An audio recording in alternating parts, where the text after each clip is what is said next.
This is a story about a world obsessed with stuff. It's a story about a system in crisis. We're trashing the planet, we're trashing each other, and we're not even having fun. The good thing is that when we start to understand the system, we start to see lots of places to step in and turn these problems into solutions.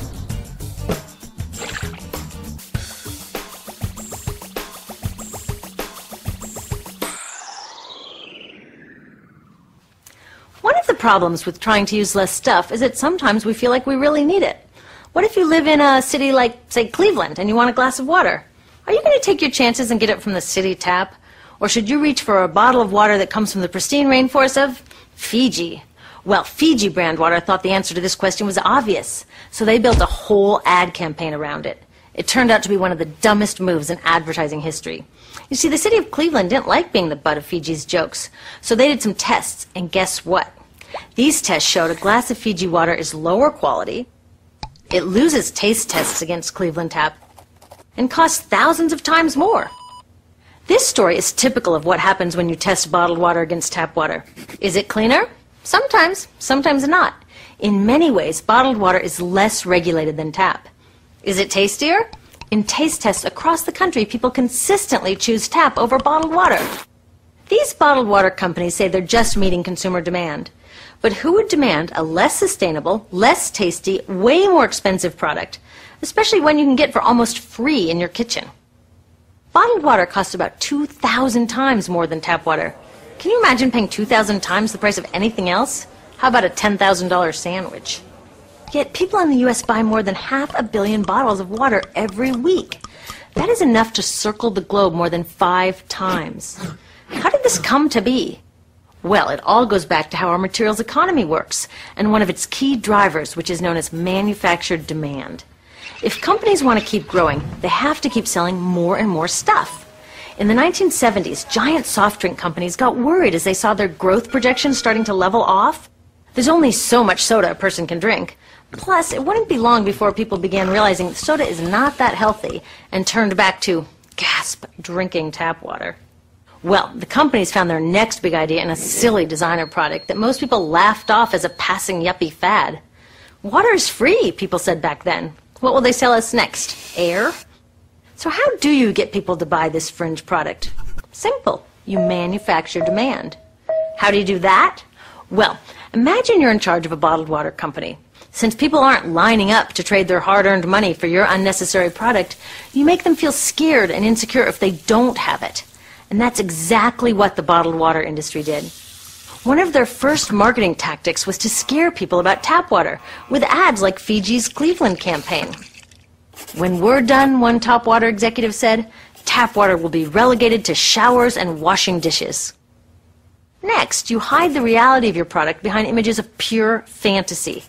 Have you ever noticed how bottled water tries to seduce us with pictures of mountain streams and pristine nature? But guess where 1/3 of all bottled water in the U.S. actually comes from? The tap. Pepsi's Aquafina and Coke's Dasani are 2 of the many brands that are really filtered tap water. But the pristine nature lie goes much deeper.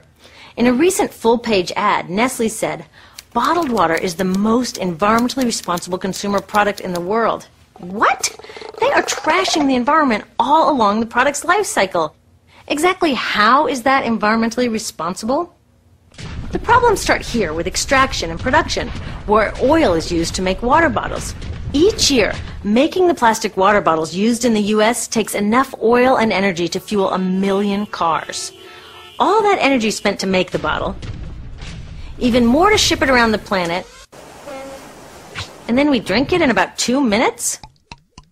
That brings us to the big problem at the other end of the life cycle, disposal. What happens to all these bottles when we're done? 80% end up in landfills, where they will sit for thousands of years, or in incinerators, where they are burned, releasing toxic pollution. The rest gets collected for recycling. I was curious about where the plastic bottles that I put in the recycling bins go. I found out that shiploads were being sent to India, so I went there. I will never forget riding over a hill outside Madras, where I came face to face with a mountain of plastic bottles from California.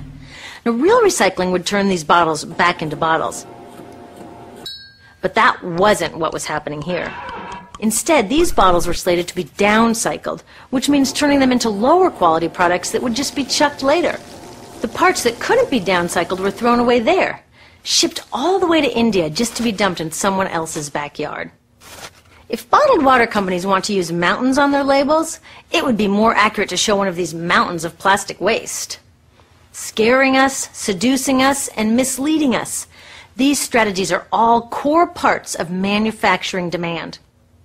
Once they've manufactured all this demand, creating a new multi-billion-dollar market, they defend it by beating out the competition.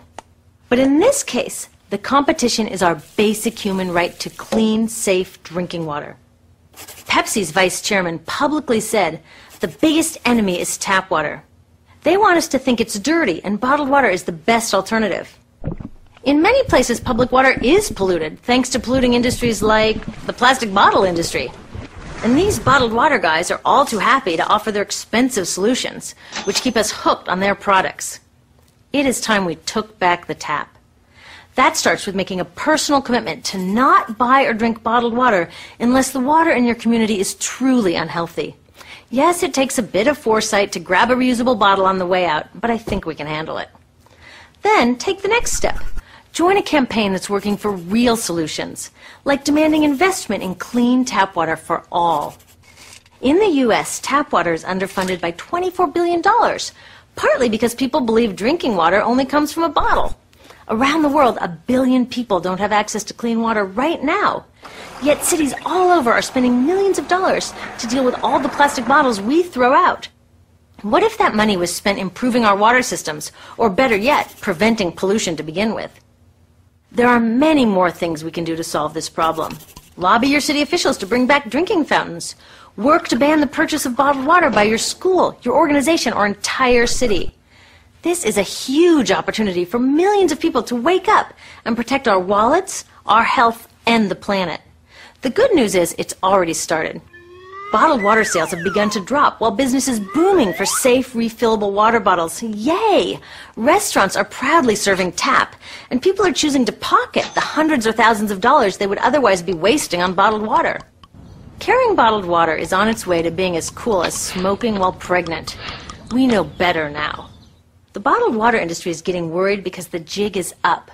We are not buying into their manufactured demand anymore. We will choose our own demands, thank you very much, and we're demanding clean, safe water for all.